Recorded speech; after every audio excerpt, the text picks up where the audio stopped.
Boa noite a todos, boa noite a todas. Alegria grande estarmos aqui nesta noite, trazendo uma roda de conversa em parceria da Escola de Fé e Cidadania com a 6ª Semana Social da nossa Arquidiocese de Uberaba.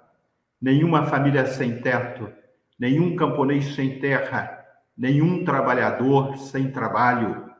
Com essa grande inspiração do Papa Francisco, que está sendo realizada a 6ª Semana Social Brasileira em todo o nosso país, e especialmente aqui na nossa Arquidiocese de Uberaba.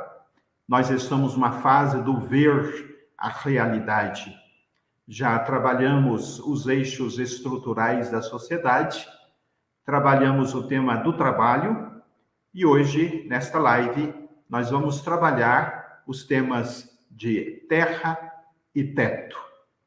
Para dar as boas-vindas a todos aqueles que participam conosco, nós acolhemos o nosso arcebispo, Dom Paulo Mendes Peixoto. Boa noite, Dom Paulo. Boa noite, Padre Geraldo. Boa noite àqueles que estão nesse momento sintonizados conosco, nesse caminho virtual, esse caminho tão importante, tão rico, porque ajuda na comunicação. Então, a gente quer acolher a todos e pedir ao Espírito Santo para iluminar essa noite. E é interessante que a nossa escola Fé e Cidadania tem usado muito desse espaço para formar as pessoas dentro desse contexto da 6ª Semana Social Brasileira. Ninguém ama aquilo que não conhece, né, diz o ditado. Então, precisa conhecer, precisa refletir, e a gente tem tido assim, a oportunidade da presença de várias pessoas assim preparadas para nos ajudar na reflexão. E nessa noite, com esse tema, terra e teto, que está dentro desse contexto da 6ª semana, e já vem sendo refletido alguns aspectos dessa questão social, desse compromisso que o cristão tem com a vida, com a natureza, com a terra, com a casa, com as pessoas. Então, eu renovo aqui esse convite, esse acolhimento àqueles que estão para nos acompanhar. E para apresentar, então, os nossos assessores dessa noite, os nossos convidados, eu quero chamar aqui a Rosária, aqui da nossa Arquidiocese de Uberaba, que é a presidente do Conselho de Leigos da nossa Arquidiocese. Rosária, eu passo então para você a palavra para apresentar os nossos assessores da noite. Uma boa noite, está com você a palavra. Boa noite, Dom Paulo, Padre Geraldo Maia e todas as pessoas que nos acompanham nesta 2ª formação da Escola de Fé e Cidadania deste ano. A nossa escola continua a parceria com a 6ª Semana Social Brasileira, abordando hoje a visão da realidade do homem e da mulher do campo, que sonha com a distribuição de terra, nesse mundo de concentração. Nenhum camponês sem terra, como nos adverte o Papa Francisco. Será abordada também a realidade do solo urbano, seguindo as palavras inspiradoras do Papa Francisco: nenhuma família sem teto. Para tratar desses assuntos tão importantes, contaremos com convidados capacitados. O professor José Henrique Nespoli possui doutorado em História e é professor do curso de Licenciatura em Educação do Campo na UFTM. Aguinaldo Batista é agricultor agroecológico graduado em Administração Rural e Gestão de Agroindústria. É militante do MST.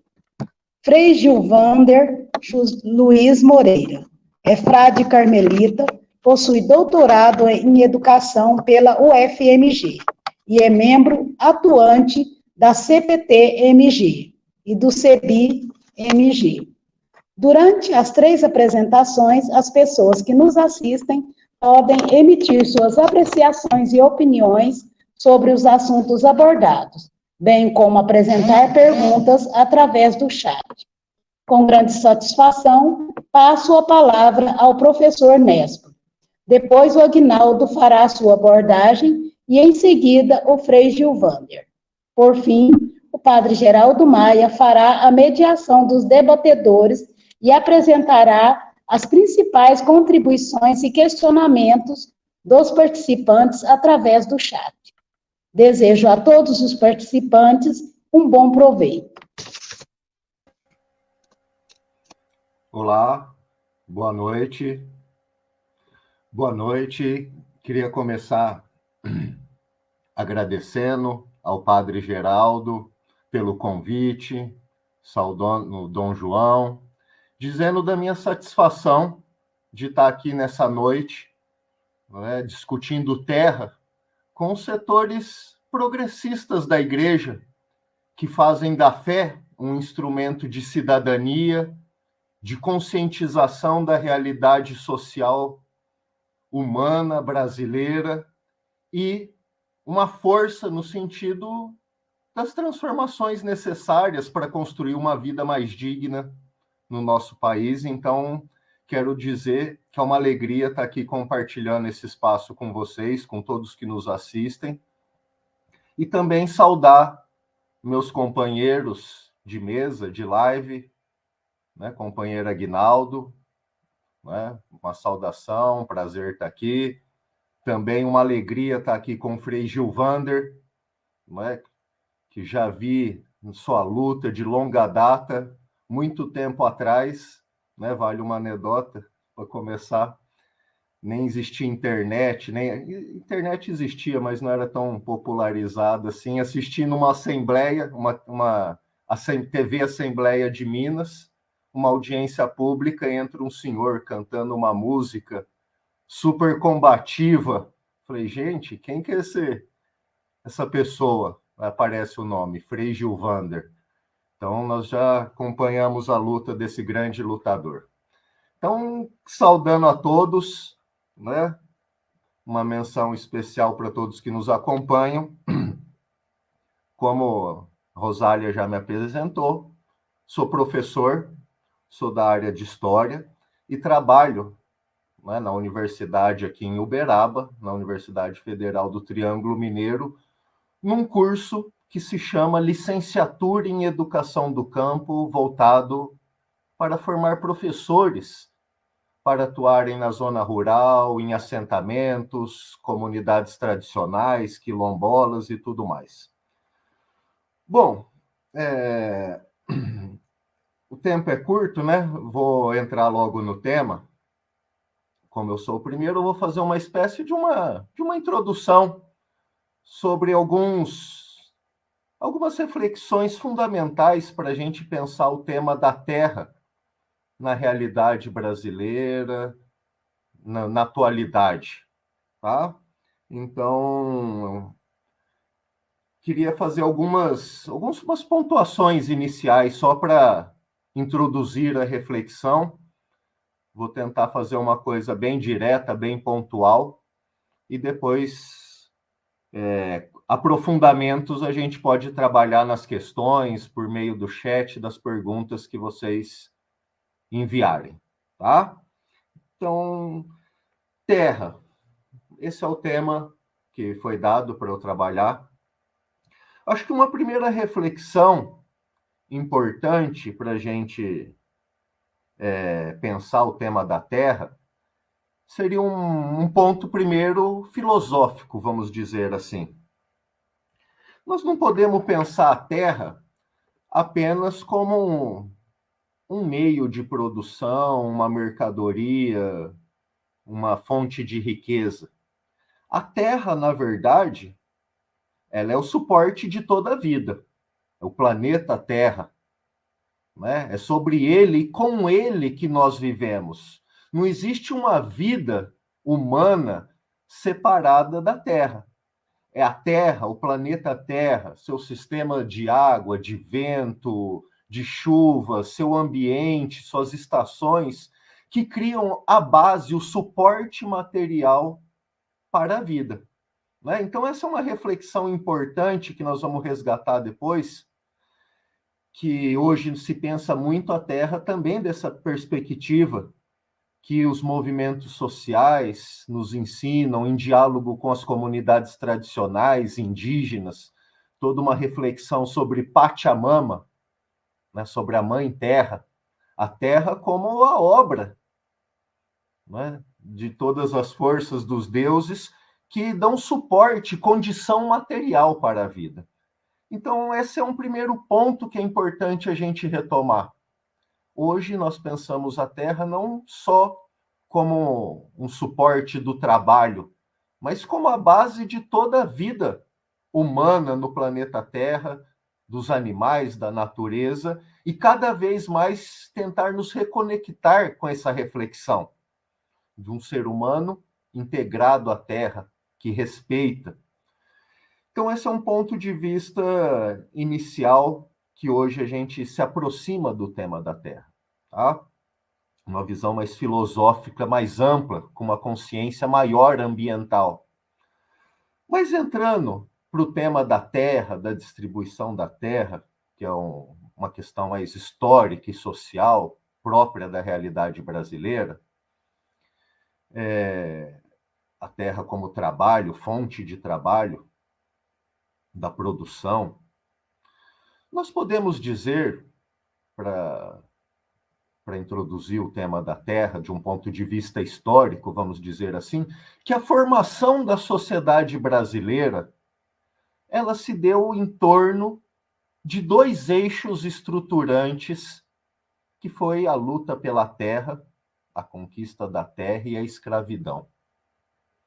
Esses foram os dois fatores determinantes na formação da sociedade brasileira, das suas instituições, da sua cultura, do seu modo de pensar.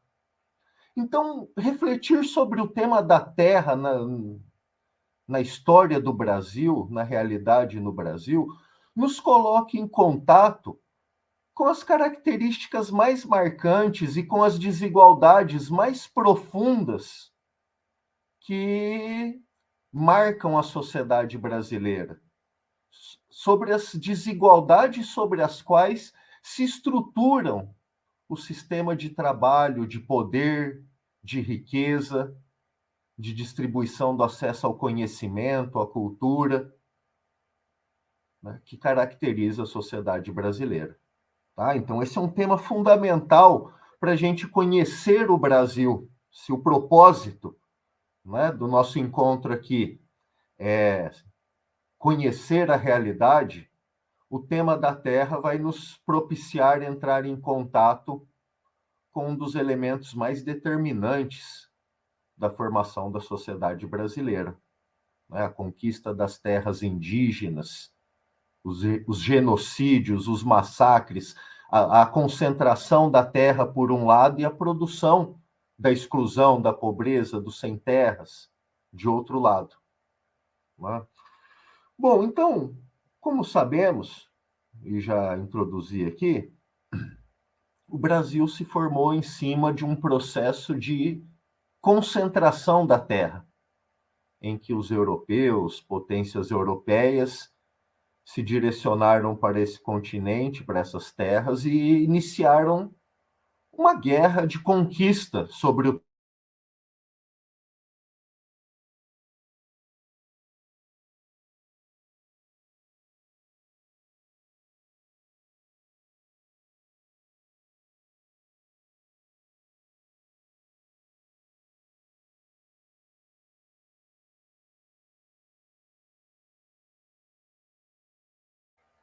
Voltou? Deu uma oscilada aqui, voltando então. Estava falando, né, da distribuição da terra, da má distribuição. Então, os processos, né, o estudo da terra no Brasil, podemos dizer que foi um processo de concentração da terra e que gerou uma das sociedades onde a terra é um dos índices de concentração maior do planeta, do mundo, tá? Em função desses processos que nós só podemos aqui apontar, não dá para desenvolver muito, como dissemos, o tempo é curto. Pois bem, então toda essa sociedade de 400 anos, né, fundada na escravidão, no sistema da plantation, né, da grande propriedade, da monocultura. Esse modelo econômico que se instaurou fundado na grande propriedade da terra, ele predominou durante 400 anos com base no trabalho escravo, e depois ele se perpetuou no Brasil pós-escravidão, no Brasil moderno, no Brasil capitalista. Esse é um outro ponto que é importante assinalar.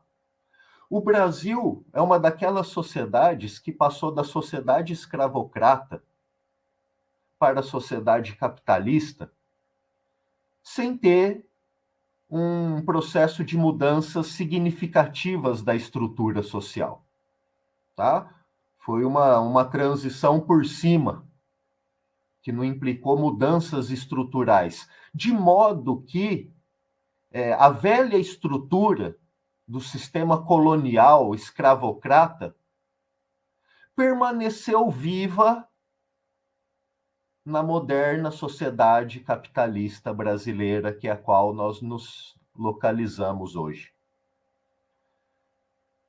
Em outras sociedades europeias, França, Estados Unidos, essa passagem que eu estou tentando assinalar, do fim da escravidão e começo do capitalismo, foram acompanhadas por mudanças significativas e até mesmo processos de reforma agrária, o que não foi o caso do Brasil. Então, essa estrutura fundiária, que foi gestada na época da colonização, na época da escravidão, ela permaneceu viva e chega até os dias atuais da sociedade brasileira.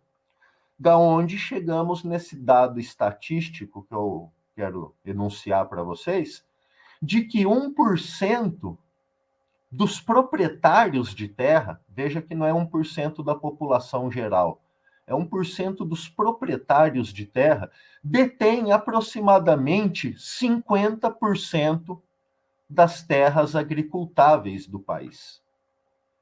Tá? Essa é o índice alarmante da questão agrária no Brasil, da estrutura fundiária.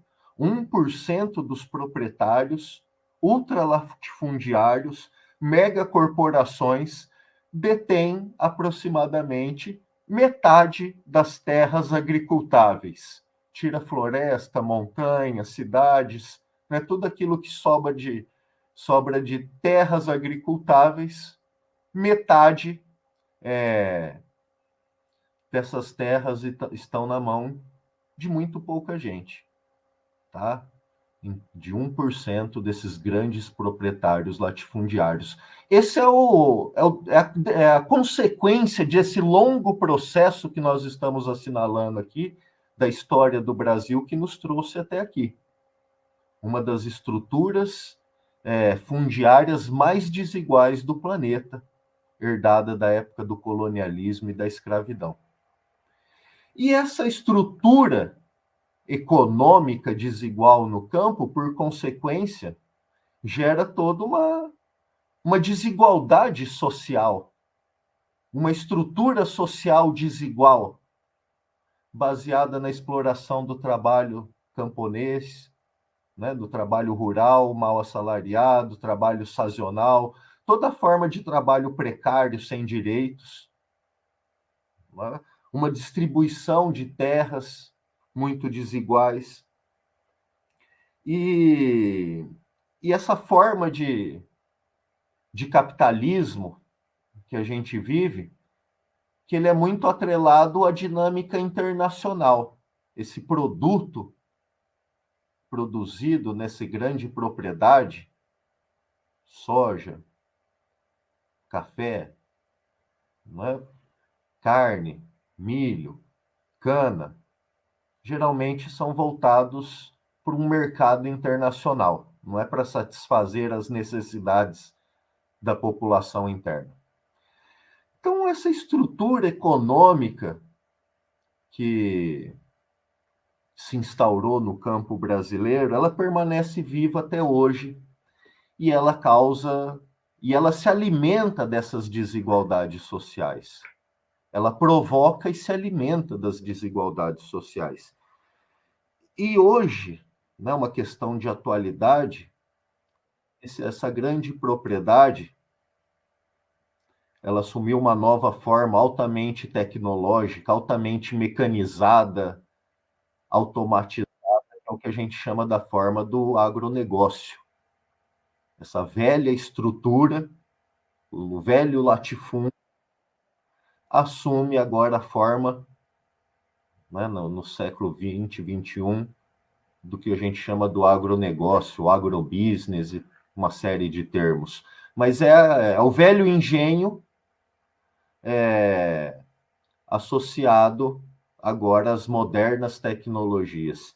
Isso tem agravado em muito a questão da vida no campo, da relação com a natureza, retomando um pouco a concepção de terra que nós falamos, como Pachamama, como base de toda a vida. Esse modelo do agronegócio, ele cada vez mais se baseia na mecanização, na transgenia, na biotecnologia e nos venenos, nos adubos, nos insumos químicos.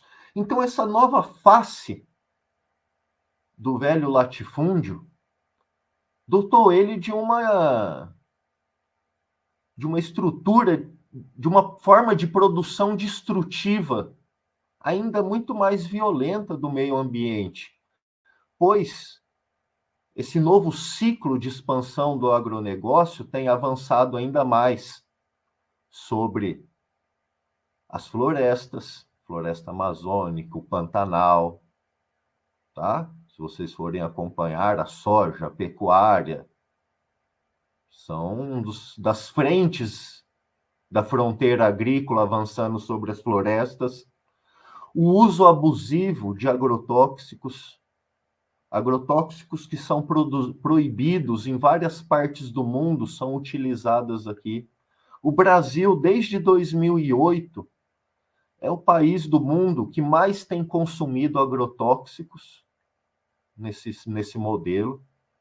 Tá? Isso tem envenenado o subsolo, a água, o ser humano, a fauna, a flora, e situações muito alarmantes. Deixo aqui como indicação, né, para vocês darem uma olhada num site que foi produzido recentemente, chama O Mapa da Água, em que eles fazem um mapeamento da água que está saindo da torneira das cidades. E dê uma olhada lá na cidade de Uberaba, que é aqui onde nós estamos falando. Vocês vão ver que a água que está sendo fornecida, a água tratada que sai das torneiras, ela está altamente contaminada. Aqui em Uberaba, tem duas substâncias cancerígenas decorrentes desses agrotóxicos que extrapolaram todos os limites da segurança à saúde humana.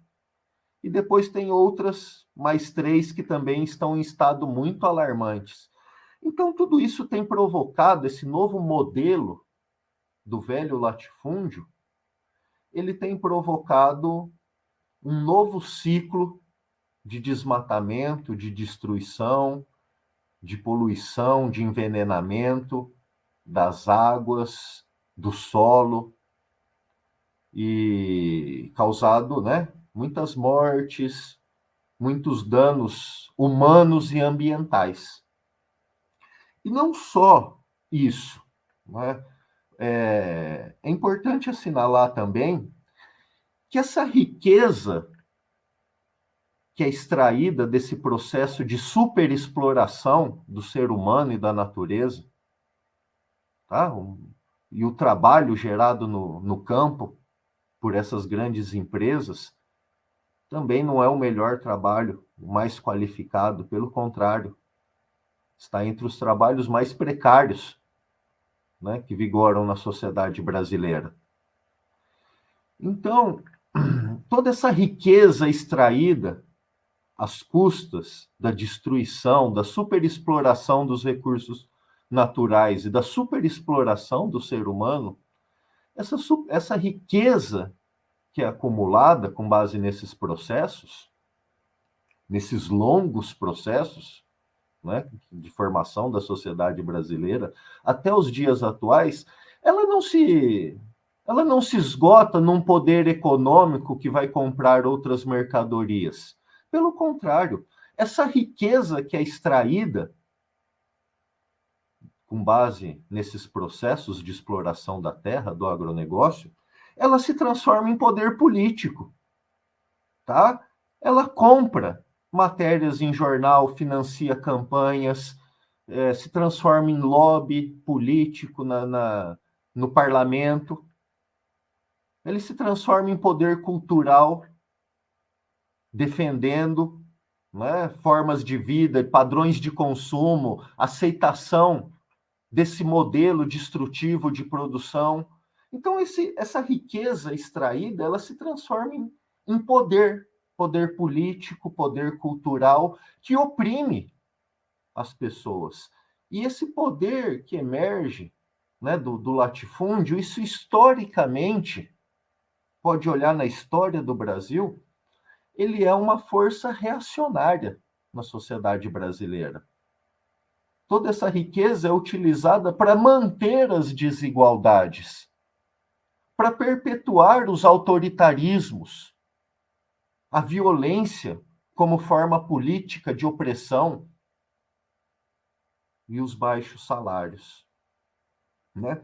E não só, diria mais, que a propriedade da terra, tal como ela se apresenta hoje na sociedade brasileira, né, nesse nível de concentração, ela é um elemento fundamental para se perpetuar todo o regime de exploração que vigora nas cidades também. Porque o que acontece? A existência dessa grande concentração de terra produz, por outro lado, em contrapartida, uma grande quantidade de pessoas que foram expulsas da terra, de populações sem terra, tá? Então, essa concentração da terra, essa estrutura fundiária, ela produz, vamos dizer assim, bolsões de pobreza no campo. Parcelas e parcelas da sociedade, da população brasileira, submetida a relações de trabalho, ausência de direitos, precariedade de vida, precariedade no acesso à educação. Tá? Então, essa estrutura fundiária desigual, ela tem como consequência a produção de bolsões de miséria e pobreza no campo dessas populações excluídas do direito à terra. E esses bolsões de pobreza, se me permitem chamar assim, eles são profundamente administrados e protegidos pelas classes dominantes. Porque esses bolsões de pobreza no campo, eles são, vamos dizer assim, exércitos de mão de obra barata disponível para os empreendimentos das grandes indústrias. Quando a gente pega e pensa em todo o ciclo de industrialização do capitalismo brasileiro no século XX, nós vamos perceber que quem construiu São Paulo, quem construiu Brasília, quem movimentou as indústrias, quem movimentou o agronegócio, são camponeses, migrantes, fundamentados no êxodo rural, né, que saem das suas terras para trabalharem em profissões mal remuneradas, precárias, com salários baixos. O que possibilita isso? É justamente a perpetuação dessa estrutura fundiária no campo, que tem como consequência a manutenção, a criação de bolsões de pobreza no campo, né, com destaque para a região Nordeste. E isso, né, do ponto de vista das elites, das classes proprietárias, dos grandes empreendimentos, dos grandes proprietários, eles defendem com unhas e dentes a perpetuação desses bolsões de pobreza, porque ali está a fonte da mão de obra barata para todos os seus empreendimentos.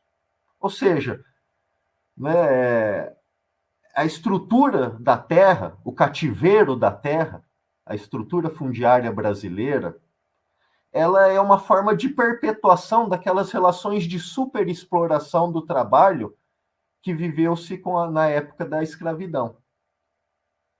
Então, por aí, né, vou começando a encaminhar para a minha conclusão, nós começamos a perceber como a questão da terra ela está profundamente ligada com toda a estrutura produtiva do Brasil, com os baixos salários, com a pobreza, com os processos de favelização dos grandes centros, com aquelas periferias, com a violência, né, e todo aquele clima, aquele ambiente violento que a questão social envolve, e tiroteios e repressão policial e tudo mais. Então, tudo isso emerge dessa estrutura social. E, né, e isso é uma fonte de ganhos para as classes dominantes. Essa mão de obra barata que permite com que eles digam frases do tipo: ah, não está feliz? Né? Tem quem quer. Pode ir embora, tem quem quer. Ou seja, tem uma massa de desempregados ou em condições de vida muito precárias disponível para serem apropriadas, deslocadas, contratadas para os ciclos de industrialização, de crescimento, de modernização e de acumulação de riqueza, né? Então, por aí você vê porque o tema da reforma agrária, da distribuição da terra, da democratização do acesso à terra, ele é tão combatido na sociedade brasileira.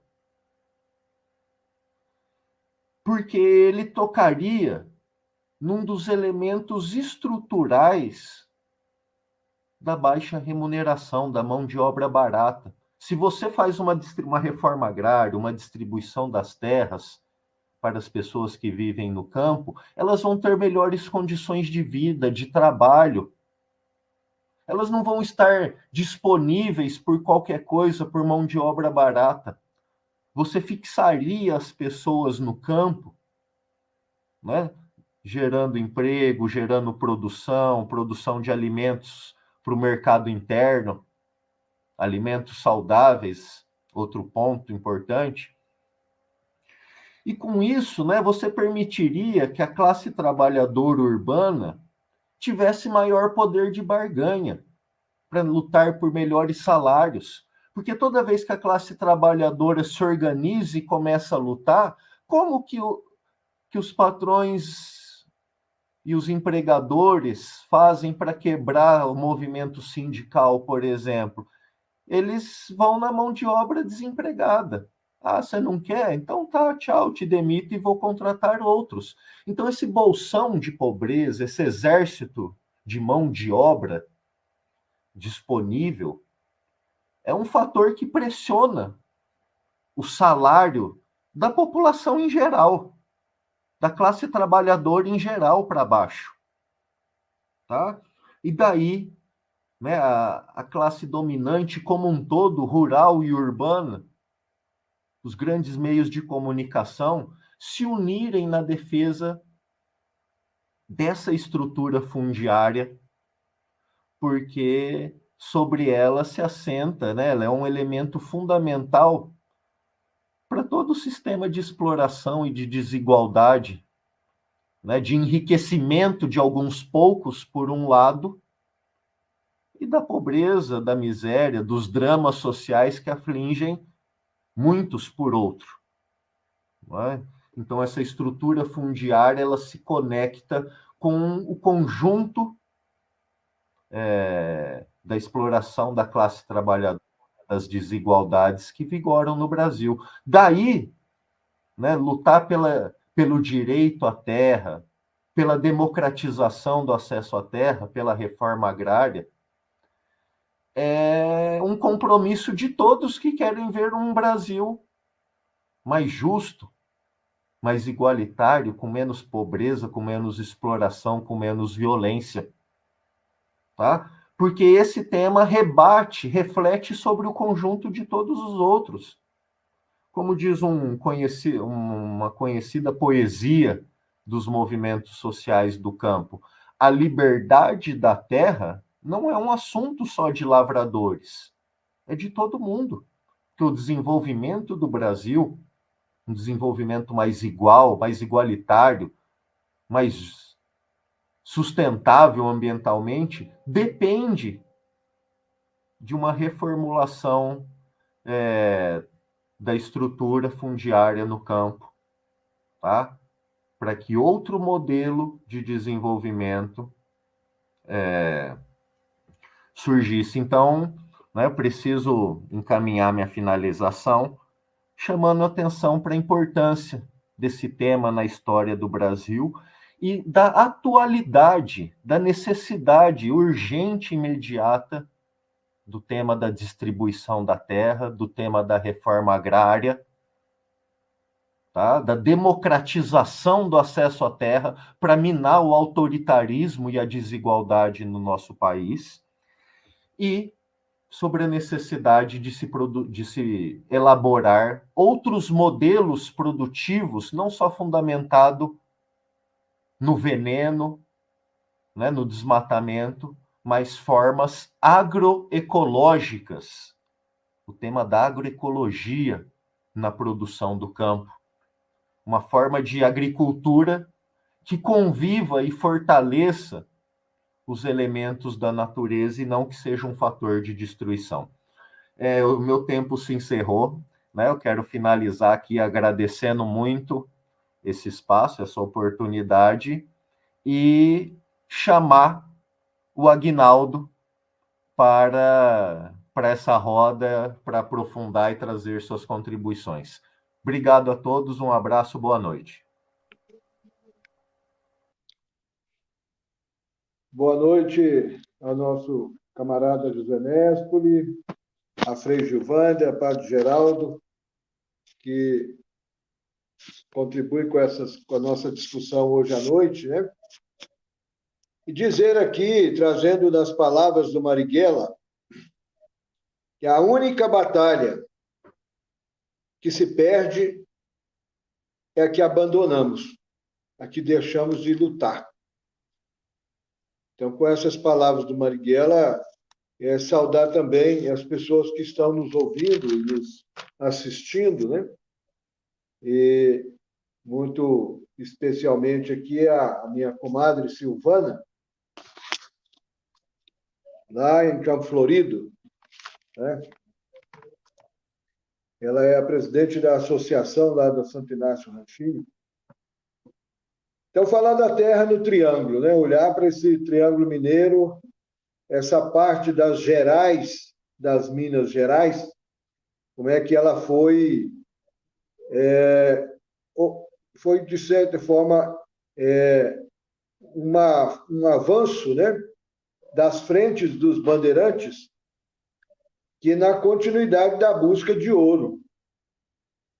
E aí eles, seguindo por essas paragens, por essa região do Triângulo, eles foram encontrando, então, uma terra boa, uma terra plana, uma região com muita água, e aí o ouro que eles acharam foi justamente isso que eu acabei de descrever. Mas para que eles pudessem, né, da forma que foi tomada essa região, também foi muito calçada na violência, especialmente contra os nativos guaranis, né, os indígenas que aí habitavam, e também a violência contra os negros que foram sendo largados, abandonados, né, nessa saga pela riqueza e pela ganância, né? E aí, nessa região também, eles foram trabalhando a mesma filosofia de surgimento, né, da distribuição da terra no Brasil, que era sempre com essa visão da concentração da terra, dado a orientação que teve desde lá o Tratado de Tordesilhas, né? E os rios dessa região, então, serviam com dois por dois propósitos, né? Um deles era o caminho para poder seguir para dentro, adentrando a todo o território, e o outro como divisa dos grandes latifúndios que foram se formando nessa região. Com o advento da lei de 1850, parte dessa terra, então, foi registrada nos nomes desses que foram, de certa forma, invadindo essa região, né? E cometendo as violências que cometeram, né? E foi parte registrada, mas também uma grande parte ficou sem registro e foram classificadas como terras devolutas, e quem é responsável pela gestão dessas terras, especialmente depois da criação da República, né? Os estados da federação, né? E que essas terras continuam sendo distribuídas aos coronéis, que assim foram se formando, aí se configurando. Mas isso tudo não teve só o sucesso, né, dos grandes latifundiários que se formaram nessa região, mas também teve muita resistência. Teve a resistência indígena, a resistência de negros, que foram formando os seus quilombos, que na história nossa, né, tem pouco se falado desse quilombo que se formou nessa região, né, e um grande quilombo. Então, mas também teve a resistência à organização pelos sindicatos, na organização dos trabalhadores, para poder fazer a disputa da posse, da ocupação, né, e do uso dessa terra aí na mão de mais pessoas, de mais pessoas podendo ter acesso à terra. Olha, destaca dois municípios, né, com o maior número de assentamentos, né, que é o município de Uberlândia e o município, né, de Campina Verde. Ao todo, na região, só no Triângulo Mineiro, tem 48 assentamentos em 19 cidades. Então, mas os destaques são para Uberlândia, né, que tem 14 assentamentos, né? E o outro destaque é para Campina Verde, que tem 18 assentamentos, né? Então, essa vitória sobre o latifúndio, né, é fruto de muita luta, né, dos sindicatos, dos trabalhadores rurais aí da região, e também dos movimentos sociais que se formaram aí, né, dando destaque para o MLST, o MTL, o MPRA, né, e o MST, né, que chega na região por volta do ano de 2006 e 2007, logo depois do massacre de Eldorado de Carajás, né? Então, com a presença do movimento aí na região, né, dá-se um caráter mais político, né, para a luta pela terra também nessa região, porque o movimento sem terra ele atua, né, com um objetivo muito definido, e são três, né? A luta pela terra como um bem de produção da vida, de reprodução da vida, a reforma agrária, né, para estruturar o Estado brasileiro com políticas de reforma agrária, porque não basta só distribuir a terra, é preciso que a sociedade, o Estado, assuma como parte do desenvolvimento local, parte do desenvolvimento do Estado e parte do desenvolvimento nacional, a distribuição da terra, e com políticas públicas para esses novos entrantes nesse mundo do mundo agrário, né? E também o terceiro item que o movimento procura cada vez mais criar um ser humano novo, né, vencendo as violências, vencendo o potencial de utilização da terra, produzindo e protegendo os bens da natureza, produzindo alimentos saudáveis, né, de uma forma generosa e solidária para com quem consome consome os produtos vindos dos assentamentos da reforma agrária, né, e construir um sujeito, um homem e uma mulher nova para construir uma outra sociedade, uma sociedade onde não tenha a exploração do ser humano sobre o outro, né, e um ser humano que olhe para a natureza pensando e olhando lá para o futuro, né, com esse olhar para a questão da proteção da natureza. Então, nessa condição, nós, hoje, levamos essa proposta, né, para várias outras organizações que tem aí no campo, e também levamos isso para dentro das universidades, temos levado isso para dentro da sociedade, contribuindo de uma forma generosa e significativa para que a gente mude, né, a forma de tratar a terra, que mude a forma de ocupação do solo, né, e utilização do solo para poder gerar vida, mas também que a nossa produção possa devolver vida para a terra, né, produzir mais água, proteger as águas, porque tudo que tem no campo tem uma relação direta com a cidade. A cidade precisa de água. Se continuar esse modelo do agronegócio, o modelo, né, de produção de commodities, de exportação, de produzir grão só para outra relação que não é a alimentação humana, né, e vai destruir a água, e a cidade precisa de água, o campo precisa de água. Também proteger a nossa flora e a nossa fauna, né? Combater o uso dos agrotóxicos, né, nessa perspectiva de proteger a natureza. E aí, consequentemente, proteger a terra.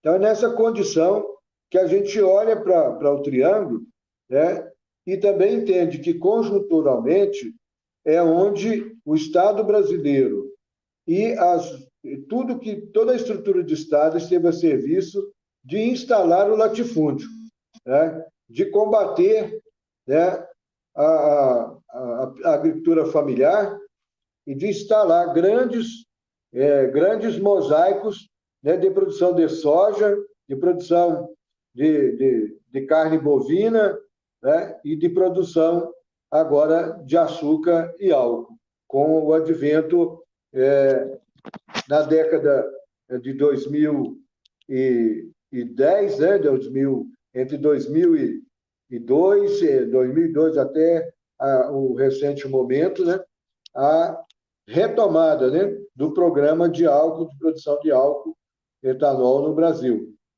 E essa região, uma região plana, com terras adequadas ao desenvolvimento da cana e de grãos, né, se estendeu o grande latifúndio, né, com o uso de muita tecnologia, e também os órgãos de pesquisa a serviço desse tipo de desenvolvimento sempre, desculpem, sempre estiveram muita força, né?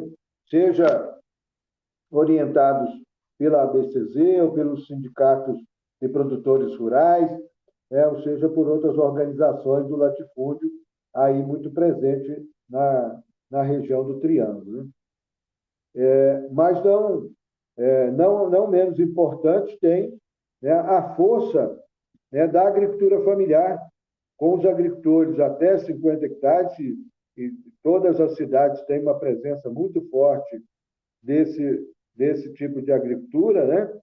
E que é uma agricultura mais diversa, mas que também imita muito as práticas do opressor, né, do latifúndio.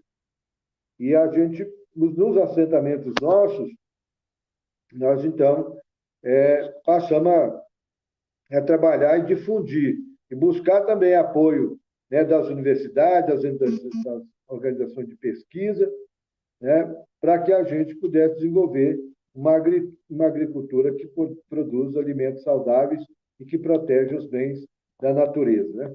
Então, trabalhar as práticas e técnicas da agroecologia, numa proposta clara de demonstrar, né, para a sociedade brasileira que é possível produzir sem a utilização de agrotóxicos, de venenos, né, que vai contaminar a água, contaminar a terra, poluir o ar.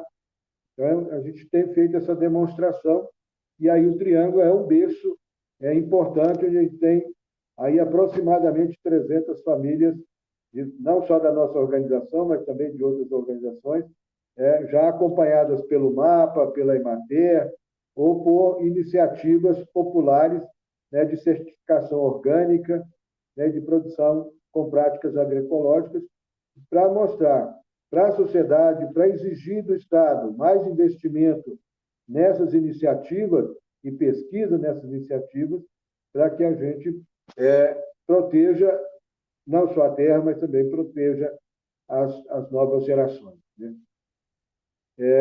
Nossa disposição, né, é de continuidade, né, de trabalhar cada vez mais a ocupação do solo para ter uma escala suficiente para poder fazer a nossa comida, a nossa produção, chegar a mais gente. Seja pelo programa da alimentação escolar, seja pelo PAA, que agora está sendo recuperado depois de ter sido deixado e esquecido, né? Porque não tinha, era uma política importante para combater a fome, mas o governo anterior ele deixou isso relegado a um plano de abandono, né? E também as outras formas de fazer chegar, seja pelas feiras, seja pelo fornecimento a restaurantes, seja as nossas cestas de consumo solidário. Então, todas as formas possíveis, né, de fazer chegar essa produção nossa sem agrotóxicos ao maior número de pessoas. E assim, por consequência, também demonstrar que esse modelo de produção, essas formas e técnicas de produção, consegue produzir numa escala suficiente para abastecer grandes volumosos de habitantes, né? De pessoas. Então, esse é o nosso desafio de continuar lutando em defesa da terra, em defesa de políticas públicas, né, para que mais pessoas tenham acesso à terra e também para construir uma sociedade, né, sem a exploração, sem as violências que tem hoje contra mulheres, contra homossexuais, contra os negros, né, contra os pobres de uma forma geral. Então, que a nossa prática na luta pela terra também construa um ser humano capaz de construir e dar consequência a uma nova sociedade. Era essa a minha contribuição para essa noite. Agradeço demais o espaço que a gente foi então convidado para poder trazer essas ideias e depois abrir para outras pessoas poder nos acompanhar, né? Pela prática, parece que eu convido o próximo palestrante, né? Então, convidar aqui Frei Gilvander para trazer as suas considerações sobre a terra no espaço urbano. Muito obrigado, querido Aguinaldo, querido irmão, companheiro de luta pela terra, pela reforma agrária em Minas Gerais, né? Então, sou Frei Gilvan Luiz Moreira, da Comissão Pastoral da Terra. Primeiro, quero, do fundo do meu coração, na pessoa do Padre Geraldo Maia, agradecer o convite para estar aqui. Que beleza, que alegria poder ver e ouvir, né, aqui o Padre Geraldo Maia, nosso querido o Bispo Dom Paulo Mendes, a Maria do Rosário, né? Fiquei muito feliz também ao ouvir atentamente aqui o professor Néstor, né, que deu uma aula para nós aqui com muita sensatez, com uma criatividade inspiradora, né? Então eu vou tentar, assinando embaixo de tudo que vocês colocaram aqui, tentar acrescentar um pouquinho aqui, né? Primeiro, na pessoa aqui do Aguinaldo, eu queria primeiro lembrar assim, que eu considero que está acontecendo atualmente na Câmara Federal, que está com a maioria de direita e de extrema-direita, muita injustiça. Uma das injustiças é que estão tocando lá de forma injusta, desnecessária, a tal de CPI do MST, que é arrumada para criar uma cortina de fumaça para tentar tirar o foco da CPI necessária, que é a CPI sobre os atos golpistas de 8 de janeiro último, né? É preciso a gente lembrar, a gente não pode, como pessoa humana, como pessoa cristã, pessoal que quer ser cidadã, né, ficar cegado e sendo torre de retransmissão da ideologia dominante. Durante a pandemia, o movimento dos trabalhadores rurais sem terra foi mais do que bom samaritano. Distribuiu gratuitamente centenas e centenas de caminhões de alimento, ajudando a alimentar o povo, né? E como o Aguinaldo falou aqui, o MST, hoje no Brasil, tem cerca de 500 mil famílias assentadas, prioriza a produção de alimentos na linha da agroecologia, produção de alimentos saudáveis, que geram pessoas saudáveis, e não produção envenenada que vem do agrotóxico, né? Então, eu queria lembrar isso aí também e repudiar aqui essa CPI do MST, né? Depois, fiquei feliz, Aguinaldo, você nos informando aí que no Triângulo Mineiro, né, por causa de muita luta, que inclusive custou sangue de vários companheiros que foram assassinados na luta e no Triângulo, 48 assentamentos, né? E eu que nasci no Alto Paranaíba, no município do Rio Paranaíba, diocese de Patos de Minas, mas com uns 4 anos de idade, há quase 60 anos atrás, tive que migrar com a minha família para o noroeste de Minas Gerais. E no noroeste já conquistamos na luta e na raça 77 assentamentos da reforma agrária, libertando a mãe terra das garras dos latifundiários, do agronegócio, né? E depois, na minha pesquisa de doutorado na Faculdade de Educação da Universidade Federal de Minas Gerais, sobre a luta pela terra enquanto pedagogia de emancipação humana, eu descobri que em todo o estado de Minas Gerais, nós já conquistamos nos últimos 40 anos 422 assentamentos de reforma agrária, né? Cerca de 16 mil pessoas estão assentadas. Isso representa apenas 0,5%, menos de 1% da reforma agrária necessária, conforme o professor Nestor estava falando aí. Por exemplo, no estado do Rio Grande do Norte, já são 1.600 assentamentos de reforma agrária. Então, o que precisa de fato acontecer no Congresso Nacional é uma CPI sobre a grilagem de terras, porque apurei também na minha tese de doutorado que no estado de Minas Gerais, segundo dados do próprio INCRA, Instituto Nacional de Colonização e Reforma Agrária, né, 23% de todo o território de Minas Gerais é de terras devolutas, que, segundo a Constituição do Estado de Minas Gerais, deveriam ser terras destinadas para a reforma agrária ou para a preservação ambiental, mas são 23%, cerca de 23% do território de Minas, cerca de 14 milhões de hectares que estão griladas nas mãos, ou melhor dizendo, nas garras de empresas eucaliptadoras, né? Parte aí do Alto Paranaíba, todo o Noroeste, Norte, Vale de Jequitinhonha, o Centro-Oeste de Minas, é monocultura. Em Minas Gerais tem mais de 50% da monocultura de eucalipto. Pau certo, que entorta a vida do povo, desertifica os territórios, expulsa os camponeses para as periferias das grandes cidades, né? Abre mão para trabalho escravo nas carvoarias, uma tragédia. E, enquanto ouvi atentamente aqui o professor Nespoli, eu quero lembrar aqui, muitas vezes a gente tem que falar do óbvio, né? Porque, como dizia o nosso grande professor, o antropólogo, professor, educador, Darcy Ribeiro, muitas vezes tem que falar o óbvio, porque às vezes as pessoas não percebem. O assunto que nós estamos tratando aqui nessa live, né?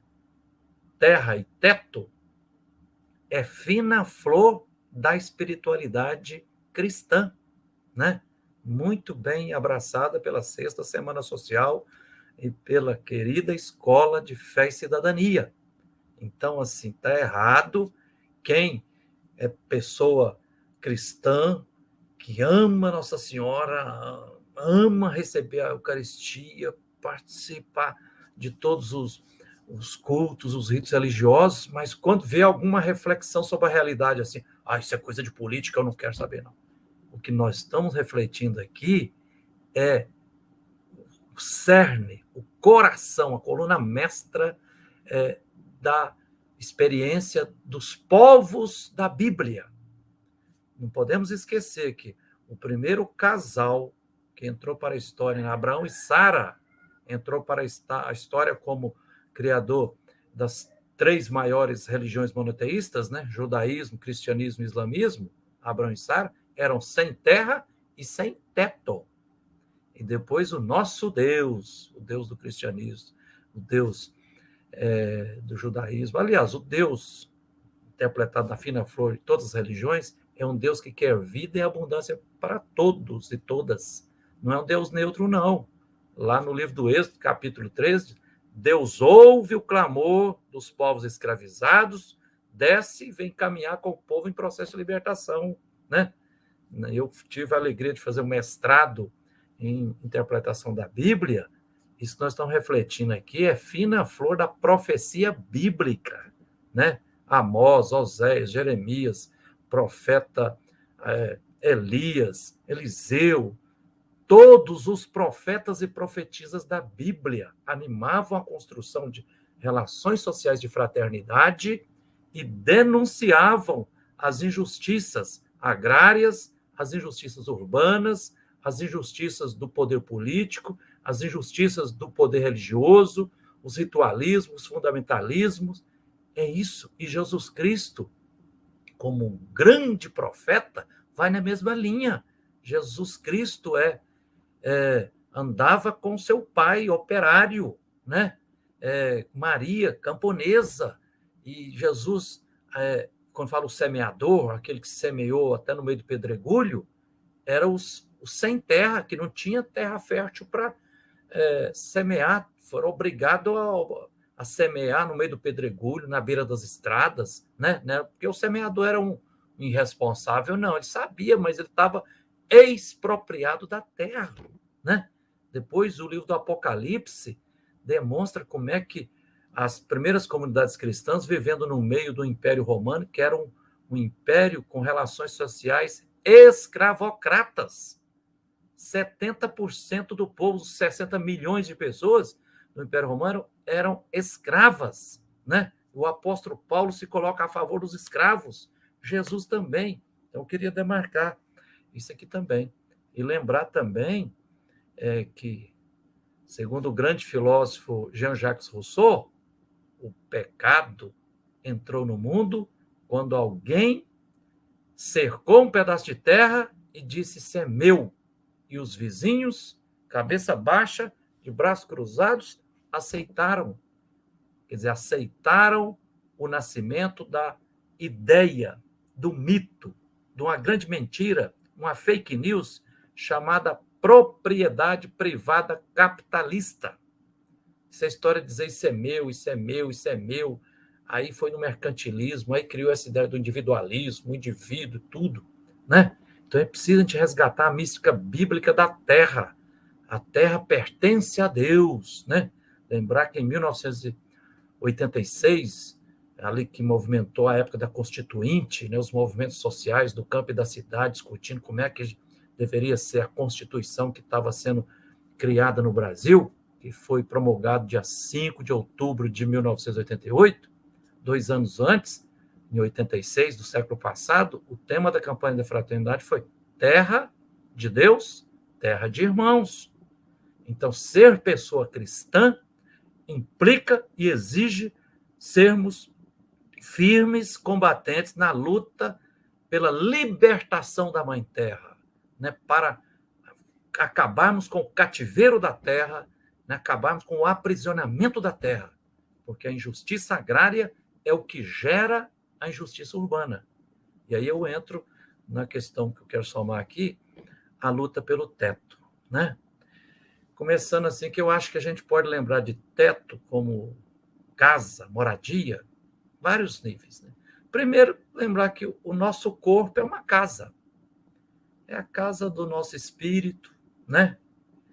Uma segunda casa é a casa onde a gente vive. E aí eu lembro que eu, que nasci sem terra e sem casa, e vivi durante a minha infância e minha adolescência em casa de pau a pique, coberta de palha de coqueiro, né? E que a mamãe, Dona Leontina, e o papai, José Moreira, vivia o tempo todo, e a gente era para iluminar, era com lamparina, né? De querosene e tudo. Cuidado com a lamparina aí para não colocar fogo na casa. Eu sei o que é viver sem casa ou viver em casa precária.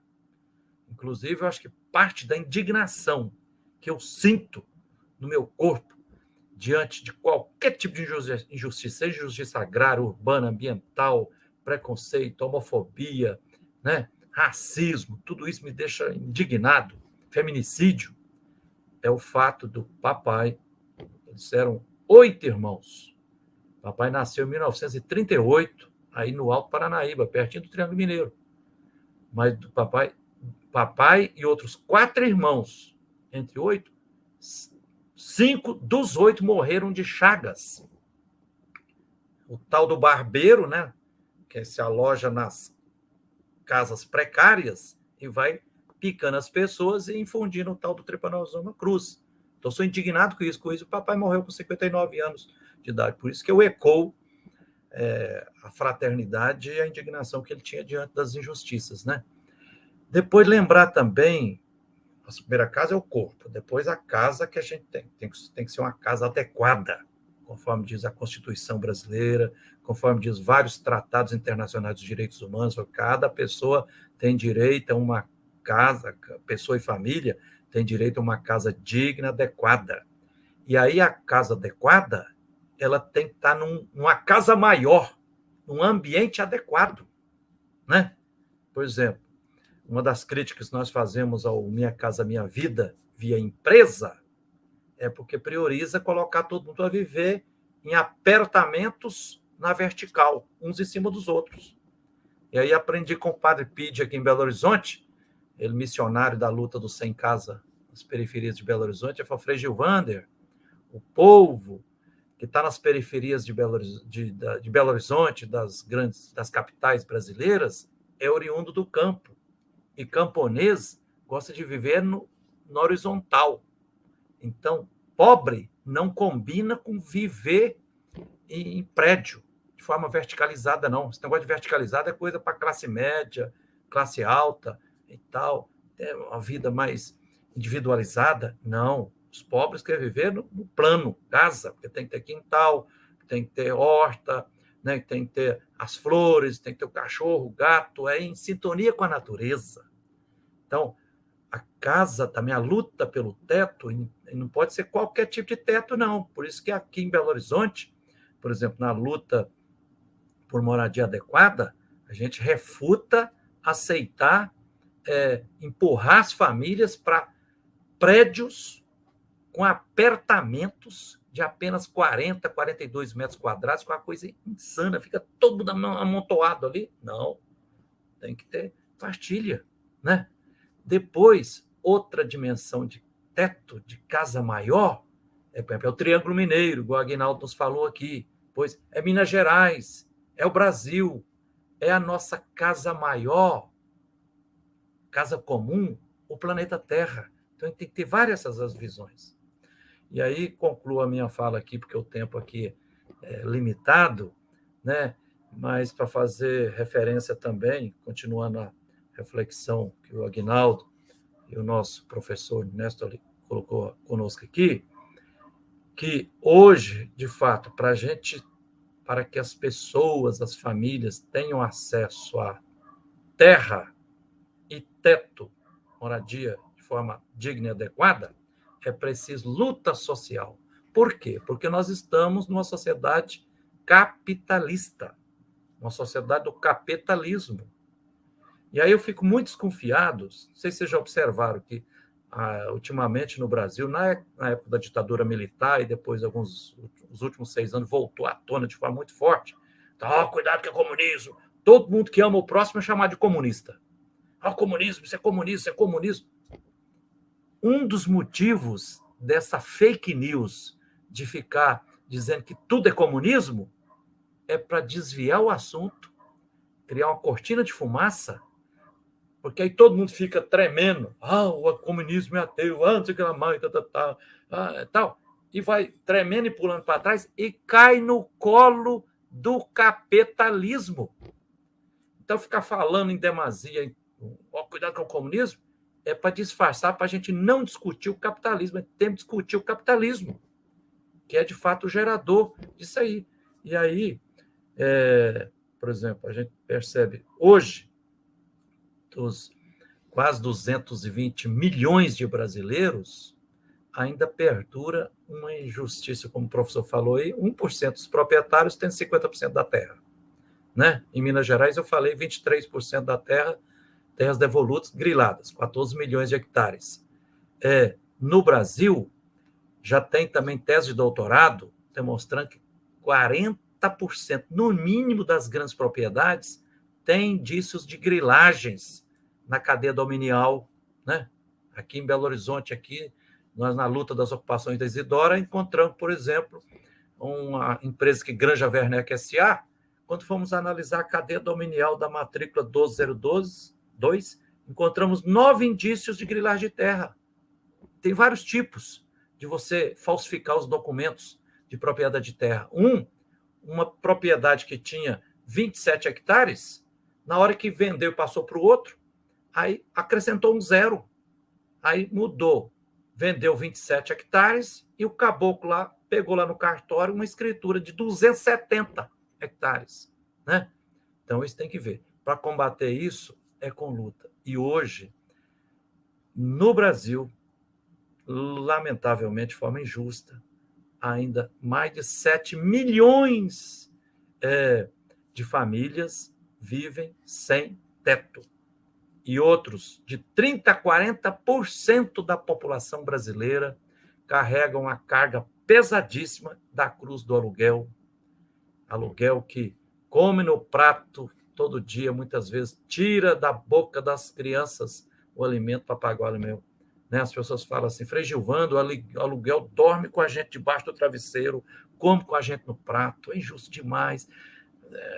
Aluguel é uma cruz. Eu falei, quantos quilos pesa, Frei Gilvando? Eu acho que a cruz do aluguel pesa 500 quilos, não estou aguentando mais. Né? A humilhação que é sobreviver de favor também. Tira a liberdade das pessoas, fica tudo arrochado, amontoado ali, por causa. Então, isso Deus não quer isso, gente. O Deus da vida quer vida e liberdade em abundância para todos e todas, e todos também. Né? A gente não pode discriminar ninguém por orientação homoafetiva, tem que incluir todos também. E aí, para a gente ter vida e liberdade, a gente precisa ter condições materiais objetivas. Toda pessoa, como diz o nosso querido Papa Francisco, tem que ter direito e acesso a teto, terra e trabalho com salário digno. Só que a sociedade capitalista isso não faz. Se a gente ficar de braços cruzados esperando que os patrões, os empresários ou o Estado, que é dominado de forma geral pelos grandes do poder econômico, não vai acontecer, tem que ser a luta.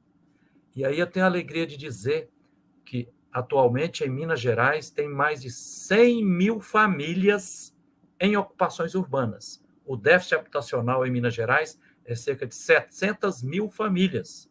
Só em Belo Horizonte, nos últimos 15 anos, cerca de 140 ocupações urbanas, porque Belo Horizonte não tem mais área rural, né?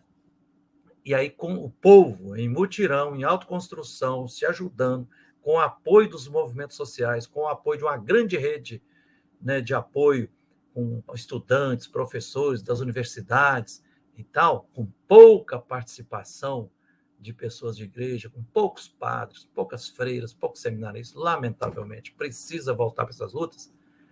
o povo das periferias, só em Belo Horizonte, construiu nos últimos 15 anos mais de 40 mil casas.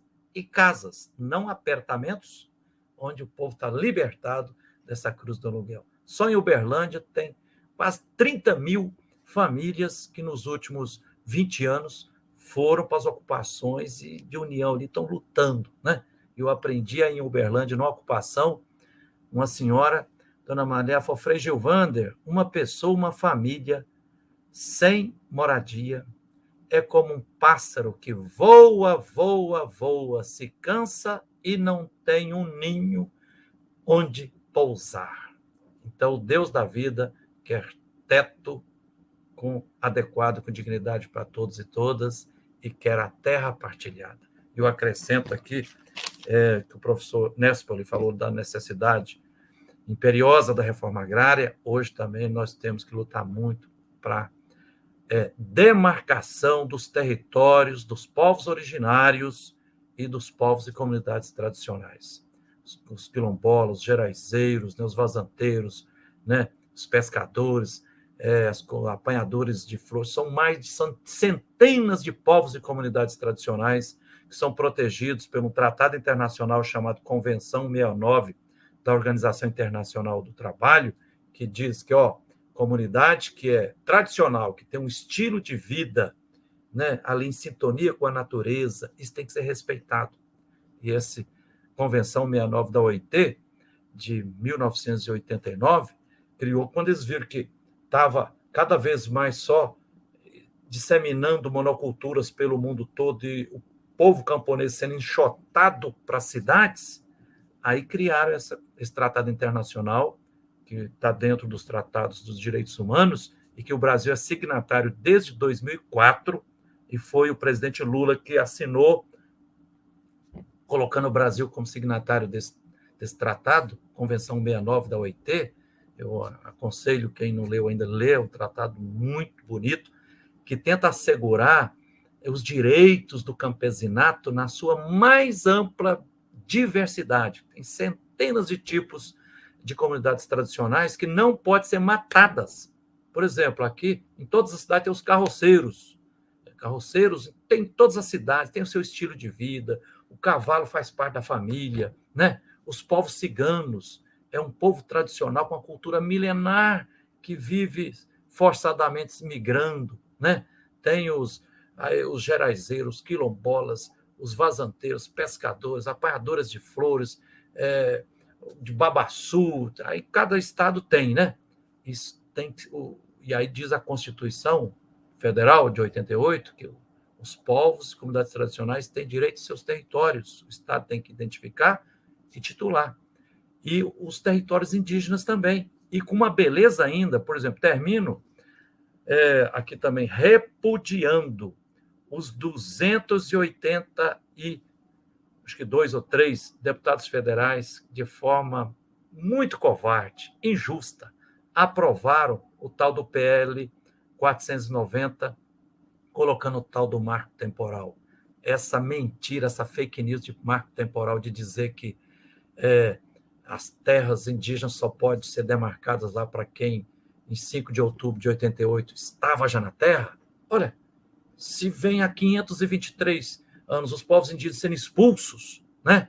Só aqui, em Belo Horizonte, estima-se a existência de mais de 10 mil parentes indígenas desterritorializados, que foram expulsos dos seus territórios, porque os latifundiários, os empresários... Então, é injusto aquilo, é uma covardia. Então, nós temos que lutar para que esse PL 490 seja derrubado no Senado Federal e ou também no Supremo Tribunal Federal.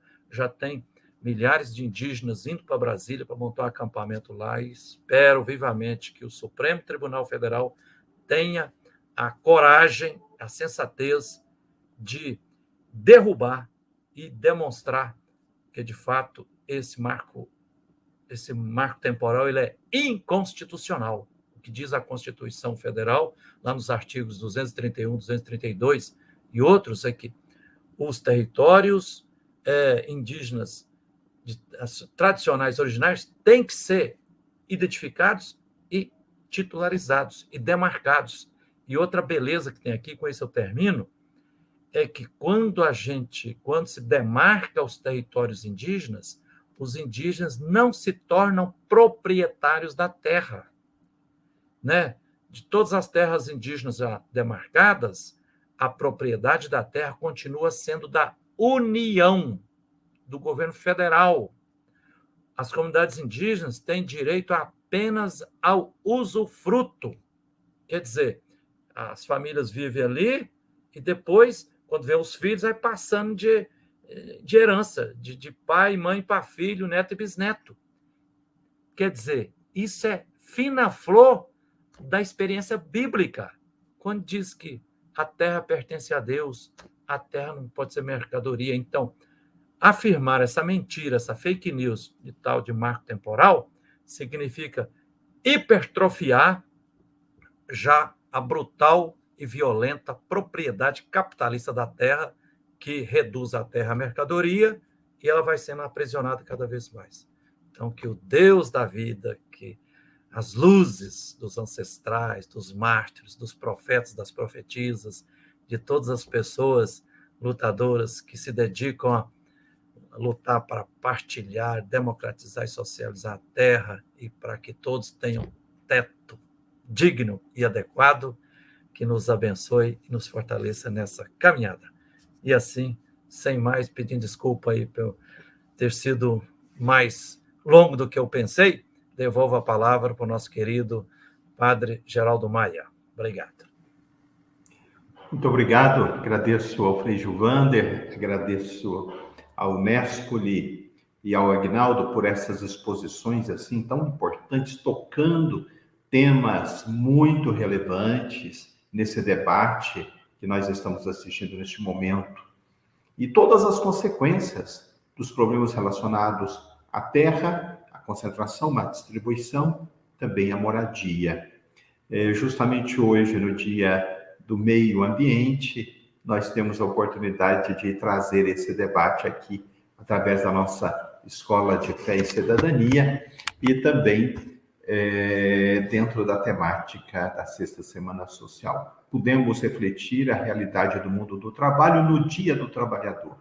E hoje, no Dia do Meio Ambiente, nós trazemos essas temáticas tão relevantes, tão importantes. Agradecemos a todos os que participaram conosco, deram suas contribuições no chat. O Washington, que se apresenta ali como Música, Liturgia, Paz e Bem, é o Washington, nosso amigo, ele diz que a luta por reforma agrária nunca se limita à questão fundiária. É o país inteiro que passa a ser tratado como uma unidade nacional, como um povo de Senhor e seus rumos e destinos. É importante, né, tocar nessa problemática que envolve a sociedade como um todo. O Fabiano traz uma contribuição através de um questionamento. Contra o poder do capital não é fácil voltar. Bases é o caminho. Como fazer essa volta às bases? Com o nosso povo recebendo todos os dias mensagens do individualismo e do Deus dinheiro. Também o Washington toca um pouco nessa questão da religiosidade, né? Essa espiritualidade que une fé e vida, terra e teto, como a fina flor da experiência bíblica do sagrado, não é a mística de certos pastores. Tiago Melo, durante o boom das commodities, a desigualdade recuou e surgiram programas do governo como Minha Casa Minha Vida. Seria essa uma forma de conciliar o agronegócio e política pública no Brasil? O Ricardo apresenta aqui a reflexão que alimenta a nossa esperança do direito à terra, ao teto, como é importante, né? O Tiago continua com o questionamento. E hoje o Brasil é refém do agronegócio? Pergunta ele. O Washington faz aqui, né, uma gratidão pelo testemunho do Frei Gilvander, a sua coerência, a sua persistência na luta. O Fábio apresenta que grande, importantíssima live, muito bem organizada, com reflexões realistas, extremamente importantes, em tempos de tantas injustiças, de dominação nos meios de comunicação de narrativas falsas, né? O Fábio está dando os parabéns aos debatedores, excelentes, muito bem fundamentadas as reflexões. E continua ele: fé, vida, fé, espiritualidade, verdade, esperança e compromissos com o saber, com a ciência e com o reino de Deus. Essas as principais contribuições que nós quisemos ressaltar aqui dos nossos participantes. Eu passo então a palavra para que brevemente cada membro que fez parte hoje da nossa roda de conversa possa fazer as suas considerações finais e, em seguida, o Dom Paulo fará o encerramento. Bom, primeiro, agradecer essa roda de conversa. Foi um prazer partilhar esse momento. Padre Geraldo Maia, aqui de Uberaba, Aguinaldo, também companheiro aqui da região, Frei Gilvander, né, conhecido militante da luta social aí, uma alegria partilhar. E quero dizer que não podemos, queria poder abordar cada um dos temas, mas nós já estamos, com o tempo bem avançado, mas queria dizer que nós temos que perceber que nós vivemos um tempo muito especial também do ponto de vista dos povos do campo, que é o levante dos povos do campo, sua tomada de consciência e sua participação cidadã nesse presente momento. Tá? O Brasil que nós vivemos, o Brasil que nasce da Constituição de 88, com direitos sociais, universais, com cidadania, aquele projeto de Brasil, nasce em grande medida da emergência dos povos do campo que se organizam, tomam consciência e passam a lutar por direitos, e pela primeira vez na história do Brasil se institui o direito à terra. Constituição de 1888. Nós somos frutos desse momento, tá? Antes disso, não existia direito à terra. A terra era de quem podia comprar ou de quem conquistava.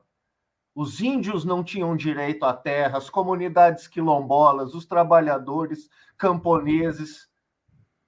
Sempre a terra era uma propriedade dos poderosos. E foi o levante desses povos do campo, do MST, movimentos de agricultura familiar, povos indígenas, comunidades tradicionais em geral, que se organizaram e arrancaram pela primeira vez na história do país o direito à terra, que é a ferramenta com a qual a gente luta hoje.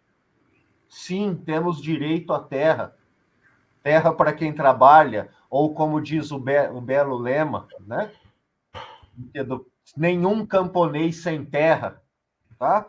Então, nós vivemos esse processo de democratização com essas conquistas que o Aguinaldo falou de tantos assentamentos. O Frei Gilvander também nos deu números, importantes que são fruto das nossas lutas.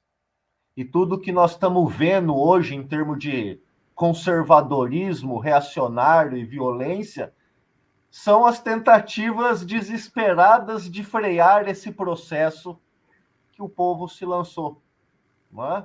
Então, abrindo os caminhos para uma nova sociedade. Não é? E só em 90 foi ter uma política para a agricultura familiar, o PRONAF. Só em 90, dos anos 80, 90, vieram as primeiras políticas públicas em função desse levante dos povos do campo.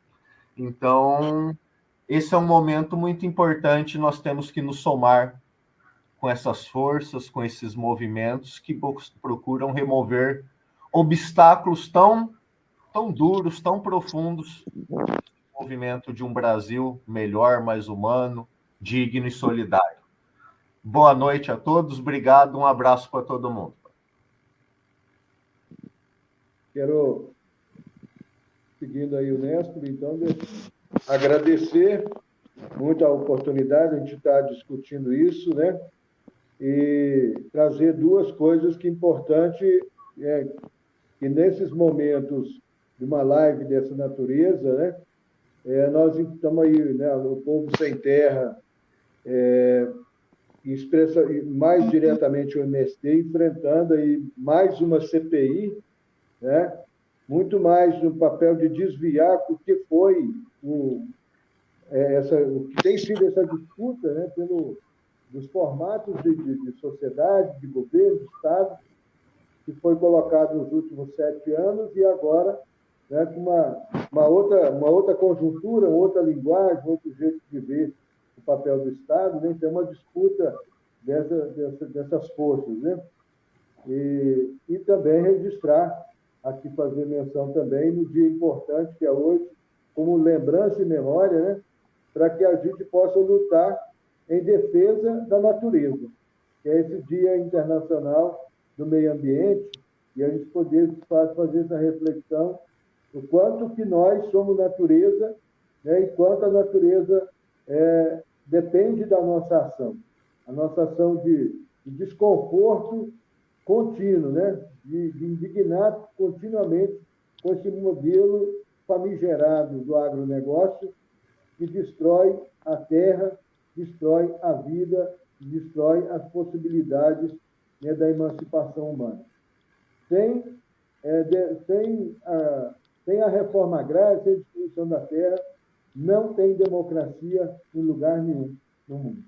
Um grande abraço, foi uma alegria poder estar contribuindo um pouquinho mais com essas reflexões, né? E aí agradeço mais o Padre Geraldo, ao mestre e a Gilvânia, essa convivência nesse momento, né?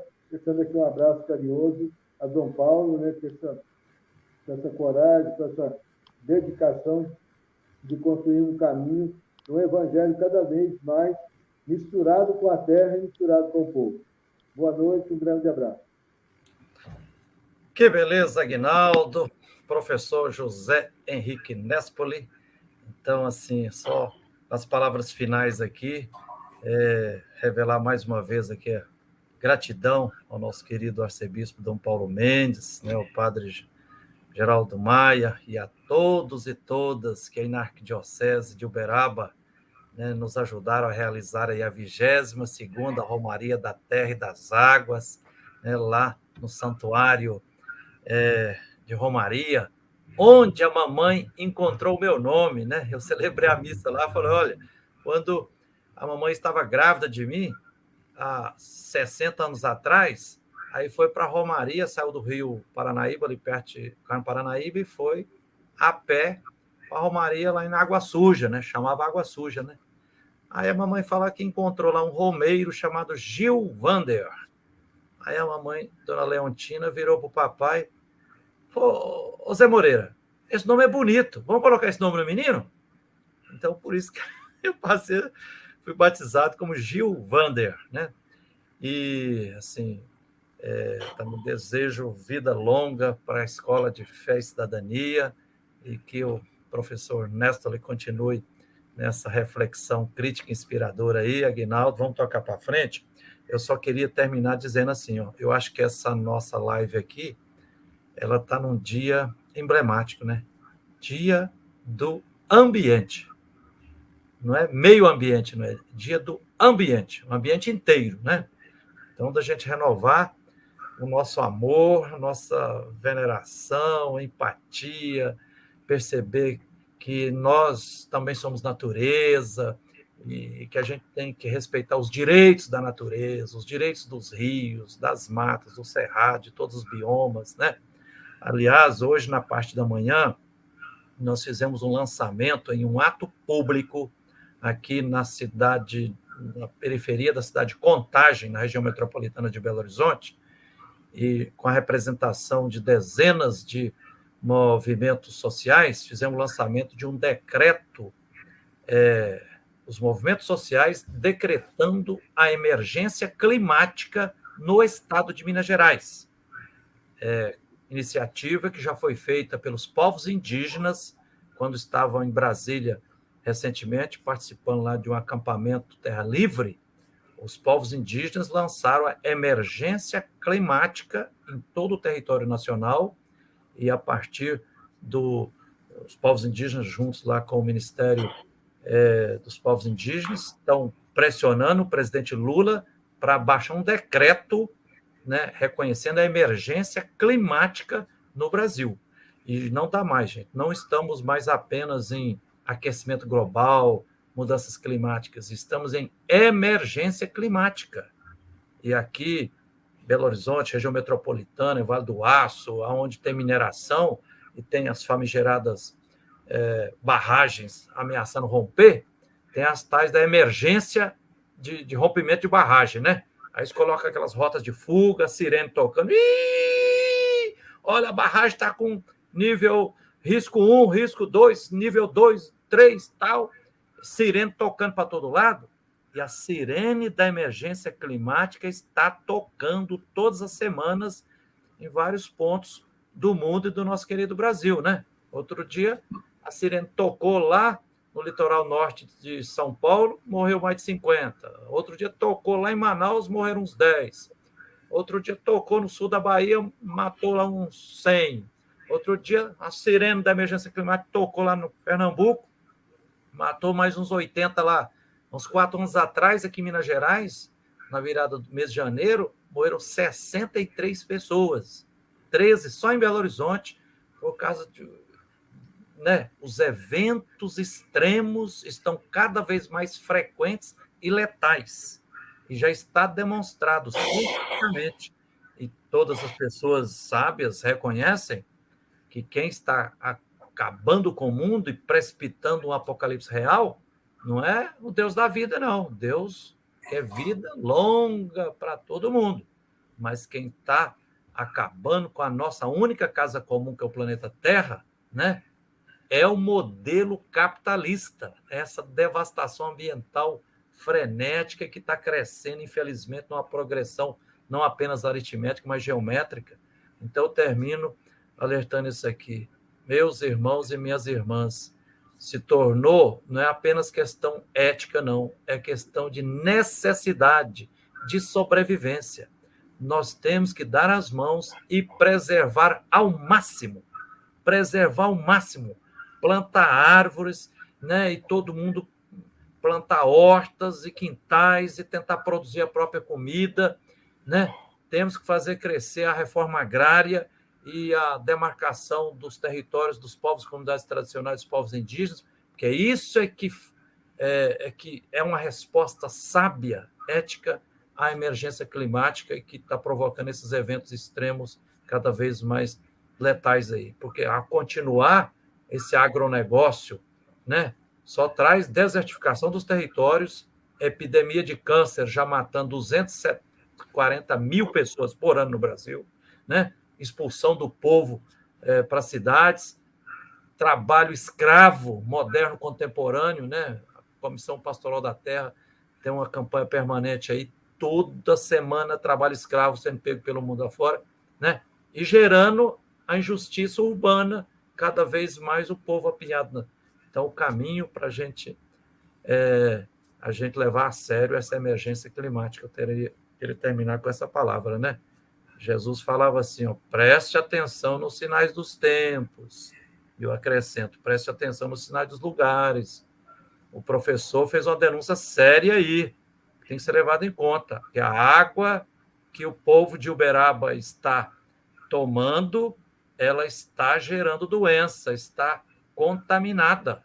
E eu também termino alertando, eu já fiz reunião com funcionários da Copasa, aqui na região de Curvelo, há uns 10 anos atrás, e aí me informaram que nas 20 e tantas cidades que tem na beira do rio de São Francisco, abaixo do rio ali de Três Maria, os funcionários da Copasa sempre, todo mês, eles têm que pegar um pouquinho de água lá e ver no laboratório, estava sempre identificando a presença acima dos níveis toleráveis de metais pesados na água, né? As cidades todas ali abaixo de Três Maria. Aí eu perguntei numa reunião, eu falei, e o que vocês fizeram? Não tem como fazer nada não, porque a água que abastece a cidade é captada no Rio São Francisco, como é que vai deixar a população sem água? Falou, então a Copasa está servindo água com metais pesados para o povo? Pelo amor de Deus. A Fiocruz já fez análise agora, quase toda a população de Brumadinho e de muitas cidades da bacia do Rio Paraupeba estão com metais pesados no sangue. E isso, gente, é morte assim aos poucos. Então, em nome da vida, que o Deus da vida, Jesus Cristo, Filho de Deus, o Espírito Santo, continue nos guiando. Obrigadão, gratidão, Padre Geraldo.